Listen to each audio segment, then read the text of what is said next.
Then I just think we need to clean a few things up. This bill tonight is a vote on the bill we have in front of us, including restricting eligibility for PIP. Even with what the Minister just said, 750,000 low-paid, sick and disabled people will lose universal credit health payment, cost them £3,000 on average. That's £2 billion worth of cuts, even after what the Minister just said. If the government wants to change it, pull it and start again. Because I know how frightened disabled people must be watching this tonight about the bill we have in front of us and the shambles which we're seeing roll out in front of us. Last night, I stood outside the building with disabled people against the cuts. I listened to disabled people, many of whom had travelled despite the heat and the real hardship. They told me not just of their anger, but of their fear and sense of betrayal. And I don't use this word lightly, Madam Deputy Speaker. Terror is what they described. They're far from alone. At a recent Citizens' Assembly in my constituency, disabled constituents and families came together to discuss this bill. No one supported it, not one person. Yesterday, I asked the Secretary of State if she could name a single disabled people's organisation that supports this bill. She couldn't name one, not one.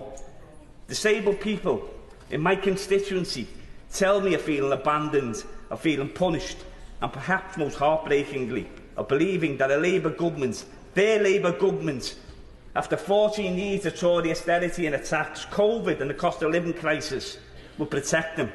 That belief is now being shattered. Madam Deputy Speaker, I ask myself, how can I look them in the eye and tell them they're wrong? Because the truth is, this bill is an absolute shambles. It's immoral. It's being rewritten on the fly. Policies affecting millions and millions of disabled lives are being made up as we go within this chamber in the last couple of hours.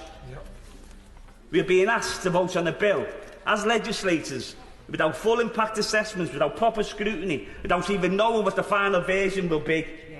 How can we vote for something so absolutely consequential for so many people in our constituencies across the country without the data, without the analysis, without everything we need as legislators to make informed decisions? But what we do know is devastating. The government's own figures say this bill will push at least 150,000 more people into poverty, 100,000 more people into absolute poverty. It will create a cruel, two-tier welfare system where support depends not on need, but on when someone was assessed.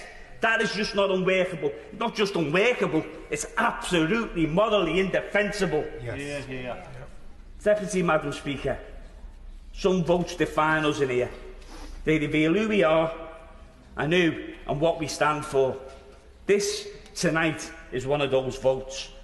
And I say especially to colleagues on my own benches, do not ignore the voices of the people who need us most. Stand with them. Stand on the right side of history. Vote against this bill and hold your head up high. Hear, hear. Hear, hear.